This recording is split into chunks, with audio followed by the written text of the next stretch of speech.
Rome versus Carthage. How one island lit the fuse for the ancient world's greatest rivalry. Before 264 BCE, Rome and Carthage were not sworn enemies. In fact, they had an agreement. Carthage would stay off the Italian peninsula. Rome would stay off Sicily. During the wars with Pyrrhus, they were almost allies. But that would all change with one bold move. A Roman tribune named Gaius Claudius landing on Sicily and kicking out the Carthaginian garrison from the city of Messana. Why did this happen? Was Rome just looking for another fight? Not exactly. The Senate wasn't run by reckless warlords. These were calculating statesmen. No one expected what came next. A war that would last 23 years, and just a generation later, the rise of Hannibal and his march on Rome. So, what really set the world on fire? Chaos on Sicily. The perfect storm. Sicily wasn't a peaceful paradise, it was a powder keg.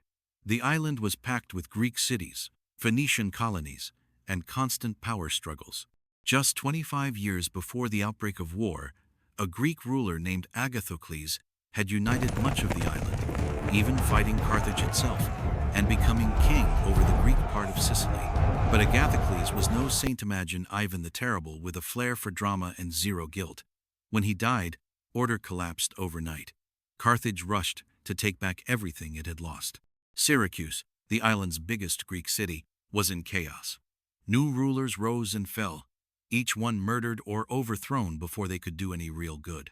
The mercenaries left behind by Agathocles, the Mamertines, named after Mars, decided to become full-time raiders.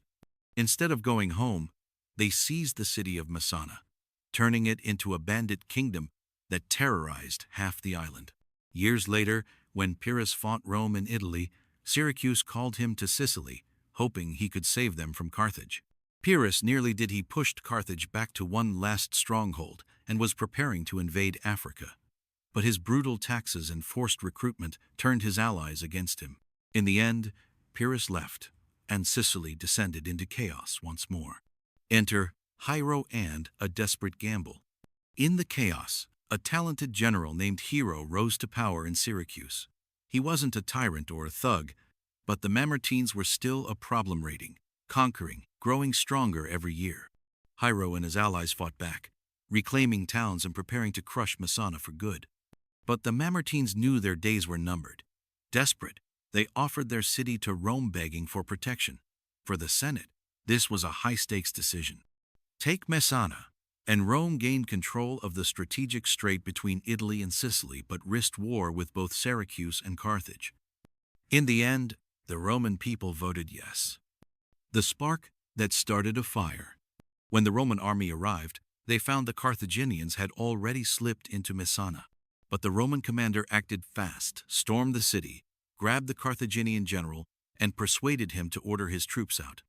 The general obeyed, but paid with his life, executed for treason when he returned to Carthage. Carthage responded at once. Their army landed in Sicily, and together with Syracuse, they besieged Messana. The First Punic War had begun, a brutal, grinding conflict that would last for over 2 decades. And so, an island racked by chaos, greed, and shifting alliances became the flashpoint for one of history's most legendary rivalries. Rome and Carthage would never be the same.